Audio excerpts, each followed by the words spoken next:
حضرت عائشہ رضی اللہ تعالیٰ عنہ کہتی ہیں کہ ایک آدمی نبی اکرم صلی اللہ علیہ وسلم کی خدمت میں حاضر ہوا اور عرض کی یا رسول اللہ صلی اللہ علیہ وسلم، میں آپ صلی اللہ علیہ وسلم سے اپنی جان سے بھی زیادہ محبت کرتا ہوں، اپنے بیٹے سے بھی زیادہ محبت کرتا ہوں، جب میں گھر میں ہوتا ہوں تو آپ صلی اللہ علیہ وسلم کی یاد آتی ہے، تو اس وقت تک صبر نہیں آتا جب تک حاضر ہو کر آپ صلی اللہ علیہ وسلم کا دیدار نہ کر لوں، لیکن جب مجھے اپنی اور آپ صلی اللہ علیہ وسلم کی موت یاد آتی ہے تو جانتا ہوں کہ جنت میں داخل ہونے کے بعد آپ صلی اللہ علیہ وسلم انبیاء کے ساتھ بلند مقام پر ہوں گے، اور اگر میں جنت میں چلا بھی گیا تو کم درجے کی وجہ سے ڈرتا ہوں کہ آپ صلی اللہ علیہ وسلم کا دیدار نہیں کر سکوں گا۔ نبی اکرم صلی اللہ علیہ وسلم نے اپنے صحابی کی اس بات کا اس وقت تک کوئی جواب نہیں دیا جب تک حضرت جبرائیل علیہ السلام اس آیت کو لے کر نہ آ گئے وَمَن يُطِعِ اللَّهَ وَالرَّسُولَ فَأُولَٰئِكَ مَعَ الَّذِينَ أَنْعَمَ اللَّهُ عَلَيْهِمْ مِنَ النَّبِيِّينَ وَالصِّدِّيقِينَ وَالشُّهَدَاءِ وَالصَّالِحِينَ۔ یہ حدیث طبرانی میں آتی ہے۔ آپ دیکھیں کہ یہ جو صحابی تھے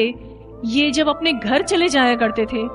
اور کافی دیر تک جب نبی اکرم صلی اللہ علیہ وسلم کو نہیں دیکھتے تھے تو صرف اور صرف آپ کے دیدار کی بے چینی میں وہ دوبارہ پلٹ کر آتے تھے، اور وہ بے چینی تبھی دور ہوتی تھی جب وہ نبی اکرم صلی اللہ علیہ وسلم کو دیکھ لیتے تھے۔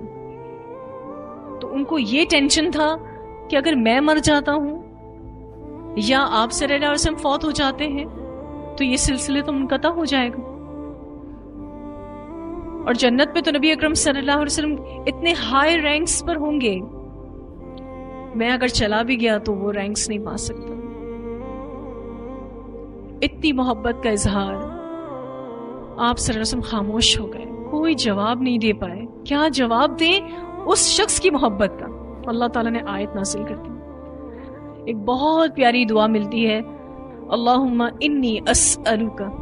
ایمانا لا یرتد ونعیما لا ینفد ومرافقت محمد صلی اللہ علیہ وسلم فی اعلی جنت الخلد۔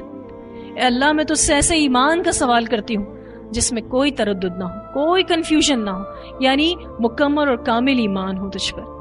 ایسی نعمتوں کا سوال کرتی ہوں جو کبھی نہ ختم ہو، ہمیشہ باقی رہنے والی ہوں، یعنی جنت کا سوال کرتی ہوں، اور رسول اللہ صلی اللہ علیہ وسلم کی رفاقت کا سوال کرتی ہوں، فی اعلی جنت الخلد،